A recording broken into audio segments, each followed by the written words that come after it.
Quand le mieux devient l'ennemi du bien, c'est l'échec garanti. Le perfectionnisme va vous coûter extrêmement cher, surtout si vous êtes entrepreneur. Worketo, worketeuse, bonjour, bienvenue dans une nouvelle vidéo et sur cette chaîne où on parle de marketing, de business et d'entrepreneuriat. Je suis Olivier, entrepreneur à Los Angeles, et aujourd'hui, on va parler de perfectionnisme et je vais partager un petit peu avec vous des retours d'expérience que j'ai avec des clients qui, malheureusement pour eux et pour mon agence, sont des perfectionnistes. Alors, il y a un adage en anglais qui dit « Done is better than perfect », et c'est vrai que cet adage, franchement, a beaucoup de vrai. Qu'est-ce que c'est que le perfectionnisme ? Le perfectionnisme, c'est quand on fait quelque chose, on veut faire les choses tellement à la perfection, avec le moindre pixel près, que on est prêt à tout pour atteindre ce niveau. C'est un grand danger pour n'importe quel entrepreneur et pour n'importe quelle entreprise, parce que cette marge de perfectionnisme a un coût, et quelquefois a un coût très important. Il y a une grosse différence entre être perfectionniste et être consciencieux. Être dans le détail de ce qu'on fait. Être consciencieux, c'est avoir des standards qui sont très hauts, mais qui sont atteignables. Alors que être perfectionniste, c'est d'avoir des standards qui sont tellement hauts, qui sont très difficiles, voire impossibles à atteindre. Alors, faut l'admettre, aujourd'hui, il y a beaucoup de gens qui sont perfectionnistes parce qu'on est dans une société où on prône le perfectionnisme. Le perfectionnisme au niveau personnel, on voit ça sur Instagram, où il faut toujours être parfait dans ses photos, montrer une facette parfaite de sa personnalité. Et même au niveau du travail, on doit toujours être parfait dans ce qu'on fait pour se faire bien voir de la part de sa hiérarchie, pour se faire bien voir auprès de ses collègues. Le perfectionnisme aujourd'hui, c'est un peu l'illusion du standard qui est imposé par la société. Le problème, c'est que le perfectionnisme pour vous et le perfectionnisme pour moi, c'est pas forcément la même chose. Par rapport à notre éducation, par rapport à la famille dans laquelle on a grandi, par rapport au milieu dans lequel on évolue, c'est sûr qu'on n'est pas du tout au même niveau de perfectionnisme, vous, comme moi, comme des clients, comme des fournisseurs. Ce qui fait que le perfectionnisme, ça veut tout et rien dire à la fois. Ce perfectionnisme, pourquoi ça peut coûter très cher à une entreprise ? On peut encore une fois mettre en application la loi de Pareto. En gros, dans une tâche, dans un projet, dans quelque chose qu'un perfectionniste va faire, il va passer 20% de son temps à faire 80% de la tâche, et puis après, il va passer 80% de son temps à finaliser les 20% restants. Et quand je dis finaliser, c'est plus perfectionner les 20% restants. C'est ça qui coûte énormément cher à l'entreprise. Et les 6 étapes que je vais couvrir maintenant, c'est ça l'effet pervers du perfectionnisme qui coûte énormément d'argent à une entreprise et à un entrepreneur.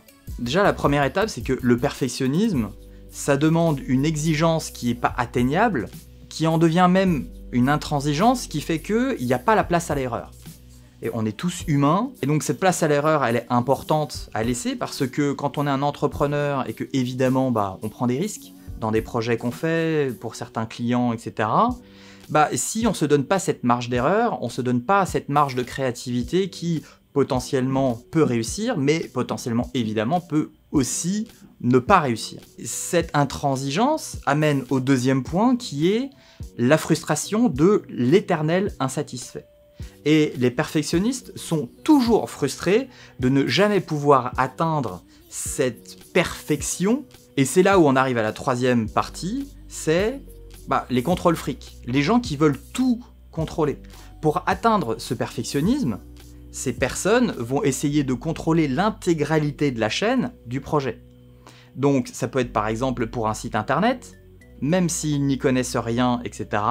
Le développement, le design, peut-être le SEO, ce genre de choses, ils vont essayer de contrôler l'intégralité de la chaîne, quitte à être obligés de micro-manager les gens qui travaillent sur ce projet, eux qui sont pour le coup peut-être aussi consciencieux que lui, mais qui ont une notion réaliste de l'objectif à atteindre. Et donc évidemment, qu'est-ce que font tous ces contrôles fric? On arrive au 4e point, c'est qu'ils pourrissent la vie de tout le monde. Et non seulement ils pourrissent la vie de tout le monde à essayer de tout micromanager, à essayer de toujours pousser, à toujours essayer de trouver le petit truc, etc. qui saoule tout le monde, mais en plus, il pourrit aussi sa vie à lui. Et donc la frustration qui est déjà assez haute, il va partager sa propre frustration avec les autres, et ça peut pourrir clairement une ambiance dans une équipe qui pourtant est très forte avec des très bons éléments, mais ce côté perfectionniste peut vraiment pourrir la vie de tout le monde. Et au-delà de ça, c'est surtout que le perfectionnisme mène au 5e point qui est l'inaction. Tant que le produit ou le projet n'est pas parfait par la définition de la personne qui gère, le produit ne sortira pas, le projet ne sortira pas. Et le problème, c'est que quand on est une entreprise, on a des deadlines. On a des dates qu'il faut absolument respecter pour pouvoir continuer et aller plus loin. Et ces deadlines, malheureusement, si on les repousse encore et encore et encore parce qu'on veut atteindre cette perfection, il y a un moment où évidemment ça pose vraiment souci parce que ça coûte beaucoup plus cher que prévu. Et pour le dernier point, cette inaction mène vers l'inefficacité. Et en fait, ce perfectionnisme qui est censé atteindre des niveaux incroyables de qualité, et ça arrive à une inefficacité d'une équipe, d'une entreprise, et à perdre énormément d'argent. Et donc du coup, si c'est pas parfait, ça devient médiocre. Et à essayer de toujours pousser la petite bête, toujours à essayer de pousser le petit élément qui fait que, on se retrouve avec des projets qui stagnent et qui ne sortent jamais et qui coûtent beaucoup plus cher que ce qui était censé à la base. Pourquoi je vous dis ça? Parce que moi, j'ai 2 exemples à partager avec vous de clients qui clairement sont perfectionnistes et qui malheureusement ont perdu de l'argent là-dessus. Le premier exemple, c'est une entreprise ici à Los Angeles qui fait de la beauté et qui lançait leur nouveau site web qu'on a créé pour eux. Et le site, on avait 1 mois et demi pour pouvoir le lancer, un site de e-commerce, donc c'était très agressif en termes de délai. Tout a été prêt au bout de 5 semaines, on n'avait plus qu'une semaine avant de lancer, et le boss de ce salon de cosmétiques n'avait qu'une idée en tête, d'avoir l'image parfaite pour la homepage du site. Il n'arrivait pas à trouver exactement et à mettre en mots ce qu'il voulait.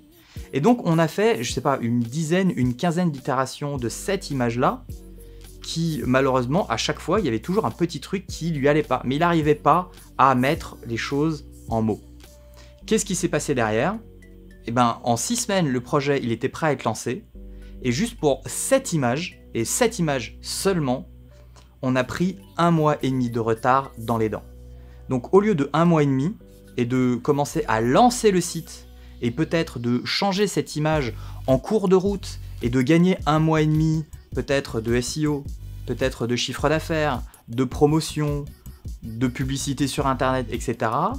Il a littéralement perdu 1 mois et demi de chiffre d'affaires, alors qu'au bout d'1 mois et demi, on aurait très bien pu finir là-dessus. Et donc le deuxième exemple qui n'a aucun rapport, c'est pour un autre client pour lequel on a fait une campagne vidéo pour les réseaux sociaux. Et dans cette campagne, on devait créer 5 vidéos. Ces 5 vidéos étaient censées être des vidéos de 1 minute et demie, 2 minutes grand maximum pour promouvoir ce que cette entreprise faisait. Résultat des courses, sur les 5 vidéos, il n'y en a vraiment que 4 qui sont sorties. Pourquoi ? Parce que dans cette 5e vidéo qui posait souci, sur 1 minute 30 de vidéo, il y avait un plan de 3 secondes qui ne convenait pas au chef de projet. Ce plan de 3 secondes, on a essayé 15 milliards de stock image, de stock vidéo pour remplacer cette partie-là, et il n'arrivait pas à trouver cette partie, il n'arrivait pas à accepter le fait que cette partie ne soit pas parfaite comme lui l'entendait. Et donc du coup, cette vidéo au final qui était donc 1 minute 30 et qui était nickel, sauf pour 3 secondes qui était plus qu'acceptable, cette vidéo n'a jamais été validée et n'est jamais sortie. Moralité, l'entreprise a payé pour une campagne avec 5 vidéos, Et malheureusement, il n'y en a que 4 qui sont sortis. Si vous-même vous êtes perfectionniste, vous pouvez le dire dans les commentaires, hein, c'est pas une maladie d'être perfectionniste, mais vous voyez que être perfectionniste, ça peut coûter très cher si vous êtes entrepreneur, mais aussi si vous êtes un chef de projet, que vous avez des équipes en dessous de vous, et que vous imposez votre perfectionnisme aux autres. Alors comment y remédier? Soyez à l'écoute des autres et faites confiance aux personnes qui vous entourent.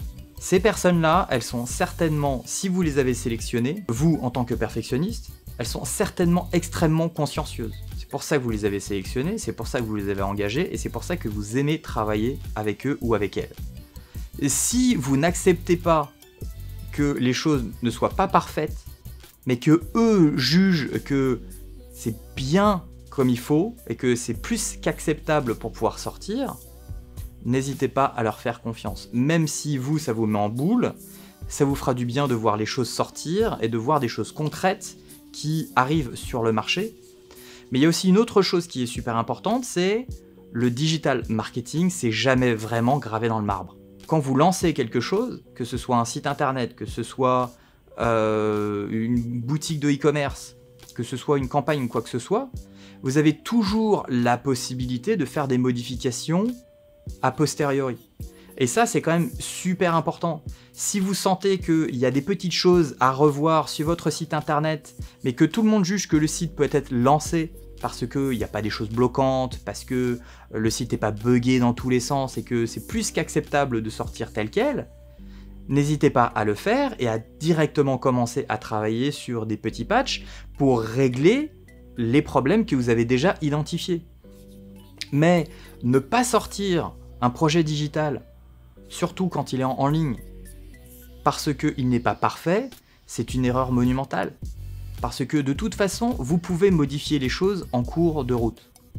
Parce qu'au final, si on veut résumer la chose, être perfectionniste, c'est un peu être dictateur. On impose sa propre vision des choses à soi-même et aux autres, et il n'y a aucune marge d'erreur. Ça peut vous coûter de l'argent, ça peut vous coûter des ressources qui sont pourtant très compétentes, et surtout, ça peut vous coûter à vous votre santé mentale. Voilà ce que je peux vous dire aujourd'hui sur le perfectionnisme de l'entrepreneur et pourquoi ça peut être un échec et pourquoi c'est un échec garanti si vous l'êtes. Merci d'avoir regardé cette vidéo jusqu'au bout. N'hésitez pas à mettre un petit pouce bleu et évidemment à nous suivre pour avoir plus de vidéos sur le marketing et l'entrepreneuriat. Et puis moi je vous dis à une prochaine dans une prochaine vidéo.